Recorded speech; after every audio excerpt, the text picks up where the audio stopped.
Jadi di video kali ini saya ingin coba membahas sesuatu yang menurut saya pribadi ini penting untuk kita semua, terkhusus mereka yang berumur 20 sampai 30 tahun.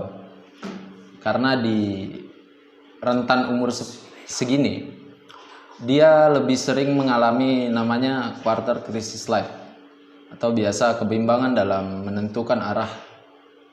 Nah, yang menariknya di video ini yang ingin saya bahas ini, saya pribadi sempat mengalami itu, dan bahkan beberapa di antaranya teman-teman saya sendiri merasakan hal yang sama.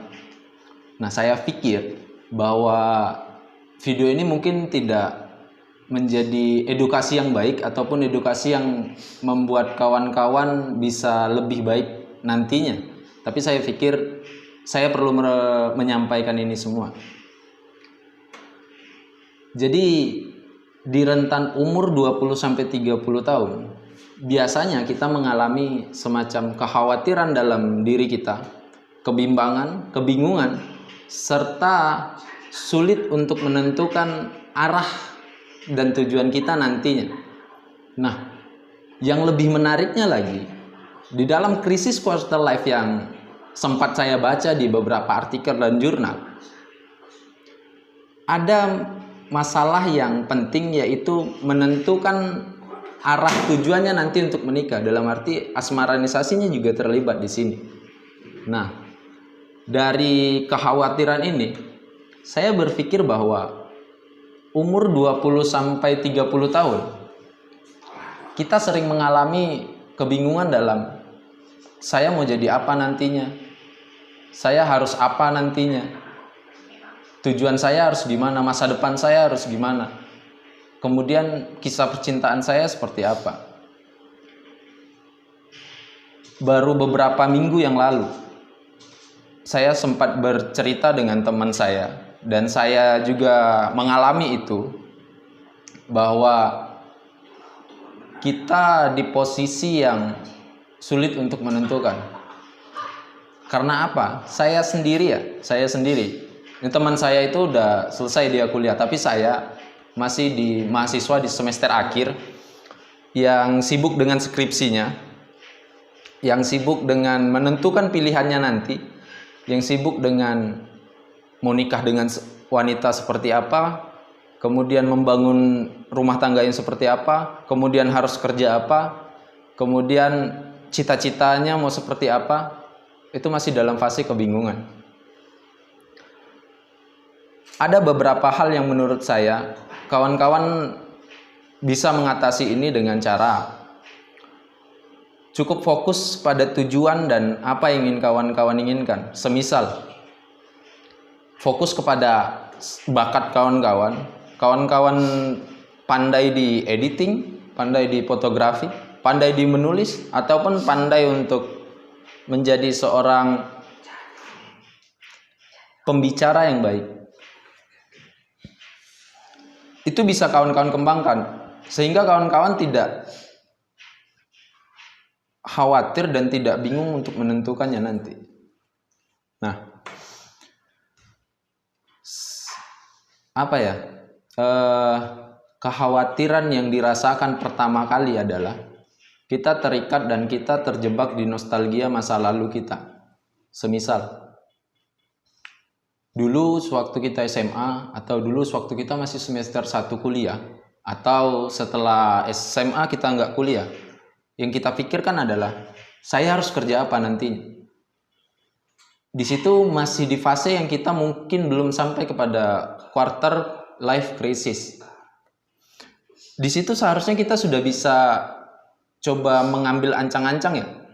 Dan saya pikir pentingnya untuk kita membaca dari SMA ataupun sewaktu kita kuliah sudah kita rajin untuk membaca adalah untuk mengetahui perubahan kita dari remaja menuju ke dewasa. Kenapa seperti itu? Karena sewaktu kita tidak belajar, kita melakukan perubahan yang ada dalam diri kita, maksudnya kita tidak bisa mengetahui itu, maka kita terjebak di dalam quarter crisis life yang bisa saja kita merasakan depresi, mental illness, atau insecure dalam diri kita. Bagi saya itu berbahaya. Berbahayanya kenapa? Karena kita akan stagnan pada proses itu aja. Nah, kekhawatiran itu timbul sewaktu saya menceritakan tentang sahabat saya. Sewaktu dia telah selesai dia kuliah ya. Telah selesai dia berkuliah, dia bingung, saya harus ngapain? Kayak kuliah sudah selesai, tapi saya nggak bisa kerja. Kenapa dia tidak bisa kerja? Pikir saya adalah yang di otak dan di pikirannya, dia selesai studinya ataupun dia selesai masa belajarnya, itu bukan karena keinginan dia, itu bukan karena apa yang ingin dia capai, tapi itu adalah karena tuntutan, baik itu dari orang tua, teman terdekat, ataupun pasangannya jika ada. Nah, tapi itu seharusnya yang tidak boleh dilakukan bagi saya, yang dilakukan oleh baik itu orang tua, baik itu teman terdekat ataupun pasangannya. Kenapa? Karena setiap orang mempunyai tujuan dan keinginannya yang berbeda.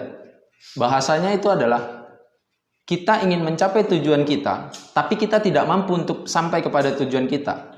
Dan ada juga mereka yang sampai kepada sesuatu hal yang dicapai, tapi itu bukan tujuannya. Saya pikir tipikal yang kedua adalah tipikal mereka yang kurang untuk bersyukur. Seharusnya apapun yang ia capai, dia harus bisa bersyukur, sehingga dia bisa mengatasi kekhawatirannya. Kenapa? Suatu semisal contoh ya, saya ingin menjadi seorang pengusaha, kemudian saya tidak sampai kepada itu, kemudian saya menjadi seorang politikus kah atau seorang editor kah? Dari situ saya sudah bisa beranjak untuk mencapai tujuan saya yang selanjutnya. Jadi ada batu loncatan dari apa yang saya capai yang bukan tujuan saya untuk sampai kepada tujuan saya. Nah, kebanyakan dari kita, terlebih saya, sibuk mengejar satu hal yang tak pasti dan meninggalkan beberapa hal yang pasti. Bagi saya itu kekurangan yang harus diatasin ya. Itu kekhawatirannya. Kemudian kebingungan dalam posisi saya sudah selesai studi, baik itu sarjana apapun, kemudian saya ingin dituntut, saya harus bisa itu semua. Semisal saya kuliah di jurusan hukum tata negara, berarti saya sarjananya nanti sarjana hukum. Ada beberapa orang tua yang menuntut anaknya harus hebat dalam ilmu hukum ataupun menjadi pengacara atau menjadi seorang konsultan hukum. Saya pikir basically-nya dia bukan itu. Bisa saja dia kuliah di hukum, basically-nya bukan hukum. Karena basic yang ada dalam diri kita itu bisa saja tidak sesuai dengan apa yang ada di dalam jurusan kita. Nah, seharusnya orang tua ataupun dirinya sendiri sebagai orang yang ingin sampai kepada tujuannya, dia bisa menggali itu, kemudian berusaha untuk mewujudkan itu dengan caranya sendiri. Tapi pasti yang menjadi pertanyaan, saya gini bang, misalnya ya, saya merasa bahwa saya mampu, kemudian orang terdekat saya tidak mendukung saya. Ya bodoh amat dengan semua itu. Kenapa bodoh amat? Mereka nggak tahu kita mau jadi apa. Mereka hanya bisa berkomentar. Sebaik apapun kita, sejahat apapun kita, tetap ada yang bakal mengomentari kita. Dalam artian ya, jalanin hidup dengan cara kita. Anggap saja apapun yang mereka sampaikan itu adalah kritik yang untuk membuat kita besar, bukan menjadi hal yang harus membingungkan kita. Kemudian untuk masalah asmaranisasi, jika kawan-kawan semua memiliki pasangan, kemudian pasangan kawan-kawan ingin mengajak kawan-kawan untuk segera menikah, satu hal yang harus diperhatikan, menikah itu bukan soal kita sayang sama dia kemudian dia sayang sama kita, tapi pernikahan adalah soal dua keluarga yang harus disatukan, dan itu tidak mudah pikir saya. Dan juga seorang laki-laki pasti selalu berpikir, saya menikah dengan perempuan yang saya sukai, yang saya pikirkan adalah saya mau ngasih makan apa dia, saya kerja apa nantinya, apakah saya harus tinggal di rumah saya sendiri atau di rumah mertua atau di rumah ibu saya. Kemudian anak saya nanti mau sekolah di mana, itu yang dipikirkan. Sedangkan kebanyakan perempuan yang dipikirkannya adalah sebelum menikah ya, kalian harus punya uang, kalian harus punya rumah, mahar saya segini. Ingat, kalian perempuan bukan diperjualbelikan di sini, tapi kami mahari dengan apa yang sanggup dari kami, bukan apa yang sanggup menurut kalian. Tuh, dengarin perempuan, menurut saya begitu. Dalam artian, kebingungan kita dalam masa depan untuk memilih pasangan itu bukan hal yang mudah yang bisa dilakukan setahun 2 tahun. Dan itu yang dirasakan teman saya sewaktu dia selesai kuliah. Dia sibuk untuk mencari kerja dan dia tidak mengasah basic dia selama dia kuliah. Dia bingung dengan apa yang harus ia kejar, dengan lingkungan yang dia sendiri tidak bisa menyaring apa yang dibicarakan. Kemudian dia sibuk dengan hubungan yang pikir saya itu masih hal-hal yang semu yang bukan nyata. Itu menurut saya. Dari beberapa yang terjadi, saya pikir semua dari kita pasti sudah dewasa nantinya untuk bisa memilih dan memilah mana yang baik dan mana yang buruk. Sehingga apapun yang kita lakukan itu adalah untuk kita sendiri, untuk saya sendiri, untuk aku sendiri, bukan untuk orang lain. Jikapun ada untuk orang lain, yang pertama harus diutamakan adalah untuk keluarga kita, bukan siapa-siapa.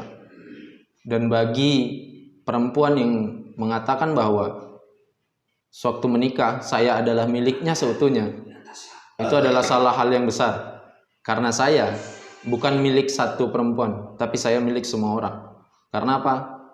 Saya mencoba menjadi makhluk yang bukan antisosial, yang hanya tertuju sama satu orang saja, tapi saya menjadi makhluk yang diterima di mana saja, dan makhluk yang berguna untuk siapa saja. Saya pikir seperti itu. Saya ingin memberitahukan kepada kawan-kawan bahwa kita akan sampai kepada fase itu, dan bagaimana kawan-kawan menanggapi itu dan membuat itu menjadi hal yang baik, karena itu yang menentukan kawan-kawan nantinya akan menjadi apa.